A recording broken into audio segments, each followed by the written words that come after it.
Agora, para comentar esse assunto, temos aqui nos estúdios nosso comentarista Felipe Bueno e também de forma remota nossa comentarista Bruna Torlai. Uma ótima tarde aos dois. Felipe Bueno, gostaria de repassar para você a primeira pergunta e já que você explicasse sobre parte da fala do presidente Jair Bolsonaro, já que nós estávamos aqui conversando nos bastidores, explicasse um pouco o que ele quis dizer com transferência de renda a ver ou anexada à inflação. Muito boa tarde a todos e todas que estão nos acompanhando. Ótima sexta-feira para todo mundo. Essa parte eu de fato não entendi, porque a transferência de renda, ou seja, dinheiro na mão da população, é óbvio que há contas para pagar, há comida para colocar na mesa, mas isso, na verdade, de modo algum, combate a inflação, Na verdade, ajuda a fazer funcionar o motor da inflação. Mas, bem, foi um aspecto dessa reportagem que trouxe, primeiro, o fato de que o Mercosul ainda existe. Às vezes a gente se esquece de que o Mercosul existe, Tantas as idas e vindas desse bloco que, na teoria, espelha, por exemplo, a comunidade europeia, mas, evidentemente, os seus personagens são muito mais fracos e muito mais beligerantes, talvez, Então, indo às questões práticas, a questão tarifária do Mercosul ainda não é resolvida, de maneira plena. De que maneira essa questão tarifária pode fazer com que o Mercosul dialogue economicamente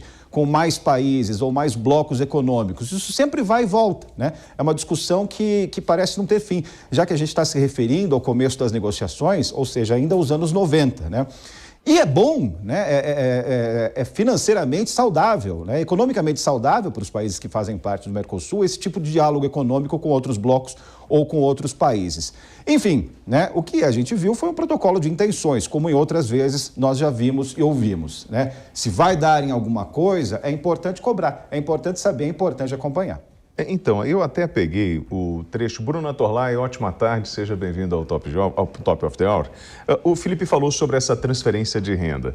Na fala do presidente, no discurso dele, vou ler o trecho, ressurgem pressões inflacionárias como resultado das restrições internacionais e medidas restritivas internas decorrentes da pandemia e da escassez de oferta na economia mundial. Combater a inflação é tarefa de quem tem envolvido várias ferramentas de política econômica e que deve ser cumprida rapidamente. Precisamos proteger a capacidade de consumo, especialmente dos setores de mais baixa renda, o mais afetado pela pandemia.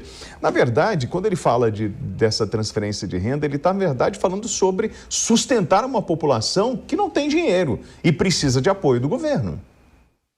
Exatamente, William. Na verdade, o ponto aí é o seguinte, considerando a inflação, que foi, sim, no mundo todo, uma das consequências da pandemia, evidentemente foi preciso rever, inclusive, o valor desse auxílio para os mais pobres. Eu entendo nesse contexto. Embora o Felipe esteja certo, qualquer tipo de injeção de recursos numa economia vai gerar inflação, Então, ainda que você eleve o valor do Auxílio Brasil para tentar manter a capacidade de poder de compra das pessoas beneficiadas diante da inflação que a gente viu acontecer no Brasil, apesar disso, no longo prazo que a gente tem a inflação também, Então, é muito complicado. Quando o presidente fala de aqueles que têm instrumentos para conter a inflação, veja, tradicionalmente é o seguinte, você tem que elevar juros, você tem que fazer aquela política de mexer em juros, Você vai contra toda a fórmula que a equipe econômica tentou fazer no começo do governo, O próprio Paulo Guedes deu declarações recentemente dizendo, a gente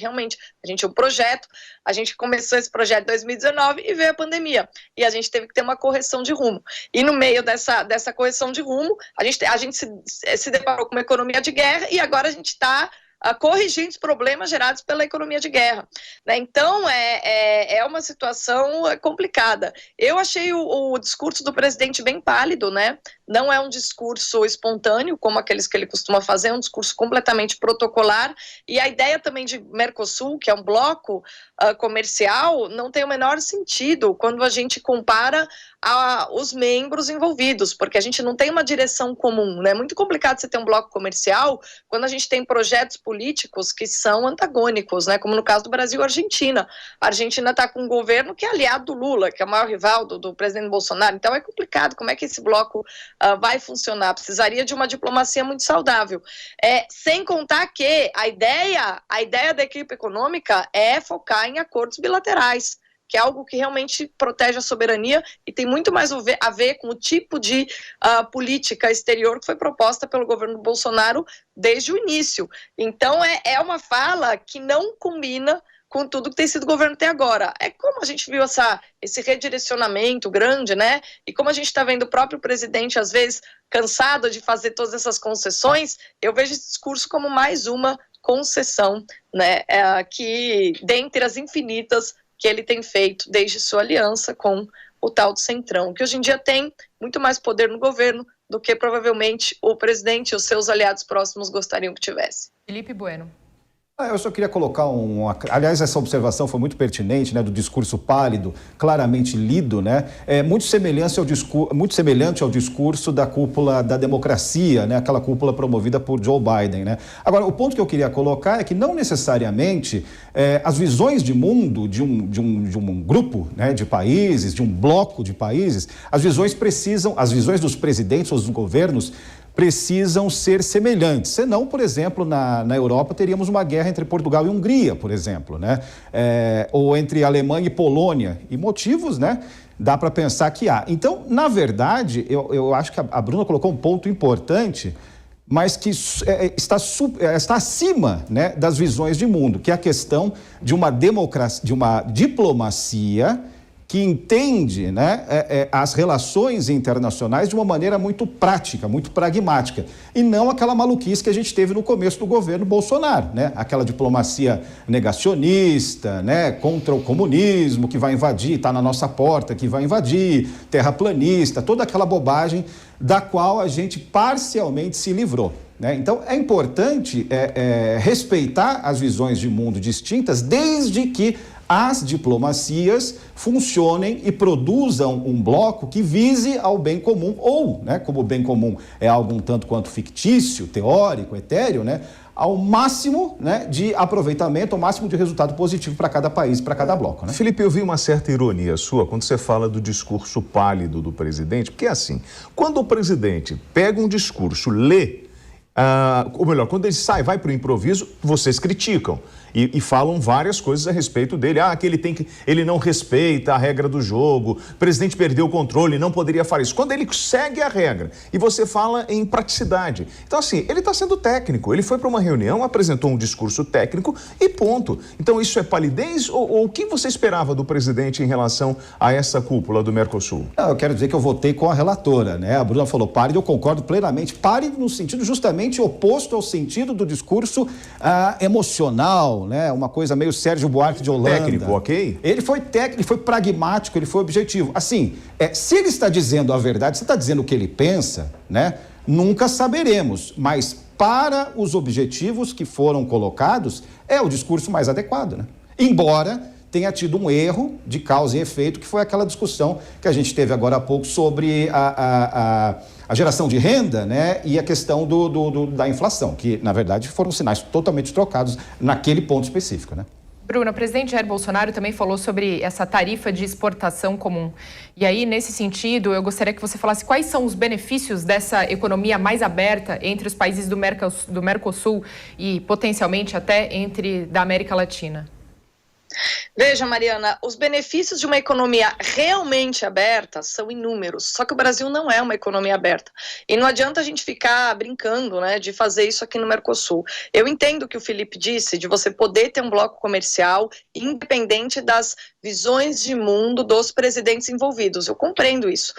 Mas é muito difícil você conseguir ter um bloco comercial que vai definir regras quando a mentalidade em termos de política internacional dos governos envolvidos seja, muitas vezes, radicalmente distinta. Aí fica um pouco mais difícil, né?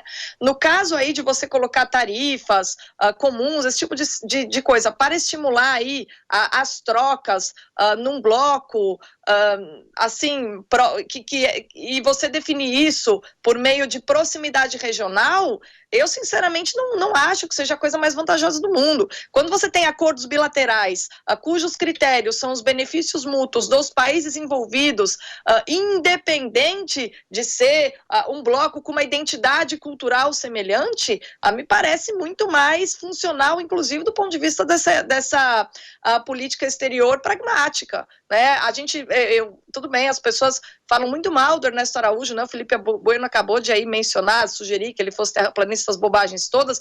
Quem conhece um pouco melhor o trabalho, o Ernesto Araújo é alguém que tem convicções, mas ele fez uma política exterior extremamente pragmática.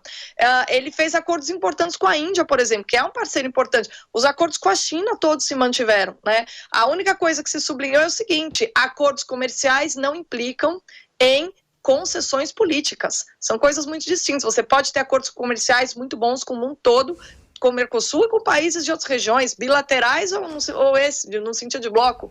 O que você não pode é fazer concessões políticas, porque neste nosso cenário, os países são rivais, muitos deles são concorrentes.